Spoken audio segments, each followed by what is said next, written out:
हाँ जी बेटे, एक बच्चे ने बड़ा ही अच्छा सवाल पूछा है। सवाल है कि सर ये जो स्फेरिकल हार्मोनिक्स होते हैं ये क्या होते हैं। और आप बार बार एक ही बात यूज़ करते हो, लेजेंड्रे पॉलिनोमियल। कई जगह पे बेटे मैं लोगारे वेव फंक्शन भी यूटिलाइज़ करता हूँ। तो सबसे पहले आप समझिए कि स्फेरिकल हार्मोनिक्स होते क्या हैं। बेटे आपको पता है कि जो हमने स्फेरिकल हार्मोनिक्स का मतलब क्या है, एंगुलर पार्ट को डिटरमाइन करना। क्योंकि आपको पता है आपका वास्ता इलेक्ट्रॉन से पड़ा है, और जो इलेक्ट्रॉन है वो ना सिर्फ उसके पास रेडियल वेव फंक्शन है बल्कि एंगुलर पार्ट भी है। तो हम लोग ये कहते हैं कि जो सॉल्यूशन आता है एंगुलर पार्ट का इक्वेशन का, जिसको स्फेरिकल हार्मोनिक्स कहते हैं बेटे, वो इंडिपेंडेंट होता है एनर्जी से और पोटेंशियल से। I repeat, angular part energy और पोटेंशियल से इंडिपेंडेंट होता है, इसीलिए उसको स्फेरिकल हार्मोनिक्स कहते हैं। अगर आप इसका फॉर्म देखें तो मैंने आपको पहले भी बताई थी कि equation Y L M theta phi is equal to 2l+1 l minus M modulus factorial divided by 4 pi l plus M P L M cos theta exponential minus I M phi. Question number 1 को देखिए, जिसमें small m magnetic quantum number है। बाकी आप जानते हैं कि L की वैल्यू 0 1 2 3 होती है। और बेटे इसमें हमें नॉर्मलाइजेशन से ये पता लगता था कि क्या हमारे जो हमारा लोब है वो कैसे है। आइए हम आपको इसको डिटेल्स में समझाते हैं। तो देखिए, मैंने आपको एक टेबल दिखा रहा हूँ। टेबल में आपको एक रियल फॉर्म है, एक कॉम्प्लेक्स फॉर्म है। कॉम्प्लेक्स फॉर्म का मीनिंग होता है जिसमें इमेजिनरी पार्ट होता है, क्योंकि जो बेटे हमारा इलेक्ट्रॉन है ये एक इमेजिनरी बिहेवियर शो करता है। तो अगर आप पहला देखिए, पहला real part 1/4 pi under root है, और उसका रियल पार्ट वैसा ही है क्योंकि वो है आपका एस का।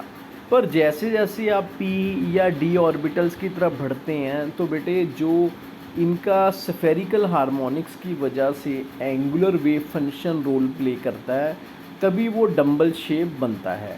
फॉर एग्ज़ाम्पल आपको बीएससी की बुक्स में बताया गया था कि जैसे आपका स्फेरिकल हार्मोनिक ई का 3/4 पाई कॉस फाई है। चलिए 3 भी कांस्टेंट है, 4 भी कांस्टेंट है, और पाई भी 22/7 कांस्टेंट है। तो वो एक कांस्टेंट ही निकलेगा। कांस्टेंट से चाहे आप मल्टीप्लाई कर लीजिए चाहे डिवाइड कर लीजिए। पर जब आप कॉस फाई लेते हैं तो कॉस 0 क्या होता है, 1 मल्टीप्लाई दी वैल्यू ऑफ जो आपने लगाया था 3/4 पाई, तो कुछ वैल्यू आ गई। कॉस 90 क्या होता है, 0। Anything multiply by 0 comes out to be 0। तो वो 0 की तरफ चला गया। 0 से बेटे कहाँ चला गया, वो 180 की तरफ, 180 से 270 की तरफ, फिर वो 360 की तरफ। तो आपको पता लग गया ना, एक ऊपर डंबल बन गया और एक नीचे डंबल बन गया।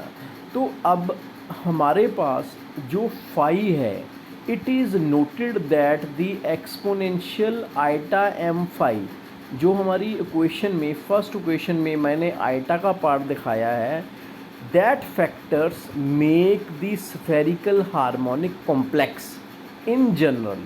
तो रियल फॉर्म को कॉम्प्लेक्स बना दिया इसने। तो सवाल उठता है कि इसमें से फिर कौन सा ज़्यादा फ़ायदेमंद है। देखो, क्वांटम मैकेनिक्स तो ये कहती है कि अगर आप रियल फॉर्म के साथ वर्क करते हो तो ज़्यादा आप फ़ायदे में रहते हो, क्योंकि नेचुरली इमेजिनरी पार्ट जब आप कंसिडर करते हो तो कभी पॉजिटिव कभी नेगेटिव आपको आएगा। जबकि आप लीनियर कॉम्बिनेशन करोगे वो आपको रियल पार्ट की एक डी जनरेट मिलेगी, मीन आपको सारे लोब्स बराबर बराबर मिलेंगे। वैसे भी बेटे जब आप P X P Y P Z बनाते हो, आपके जो डंबल शेप लोब्स होते हैं ऊपर और नीचे वो बराबर ही बनते हैं, because of the real part of this one. अगर आप बेटे दूसरा पार्ट कॉम्प्लेक्स फॉर्म लेते हैं, जैसे आपने देखा होगा, आपने डी ऑर्बिटल्स भी बनाए हैं बीएससी में और +2 में, पर जब आप एफ ऑर्बिटल्स की तरफ जाते हैं तो एफ ऑर्बिटल्स की शेप होती है रोजेट शेप, जो ऊपर रोज़ की पंखड़ियों की तरह, जैसे आपने रोज़ का फ्लावर देखा है ना, तो उसमें स्फेरिकल हार्मोनिक्स रोल प्ले करते हैं और पूरी सिचुएशन जो है पूरी कॉम्प्लेक्स हो जाती है। तो इसीलिए लेजेंड्रे पॉलिनोमियल्स आए। लेजेंड्रे ने काफ़ी वर्क किया इसके फॉर्म पे। अगर आप देखो तो जो स्फेरिकल हार्मोनिक्स है वो हम कार्टेशियन कोऑर्डिनेट में लिखते हैं और उसके बाद हम एसोसिएटेड लेजेंड्रे पॉलिनोमियल लेते हैं और वैल्यूज़ पी की कैलकुलेट करते हैं। 1 के कॉरस्पॉन्ड, x के कॉरस्पॉन्ड, 2 के कॉरस्पॉन्ड, 3 के कॉरस्पॉन्ड।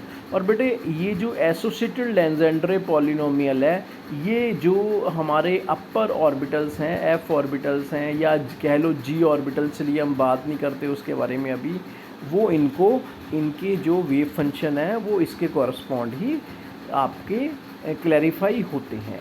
तो आप, मेरे ख्याल से आपको आपका जवाब मिल गया।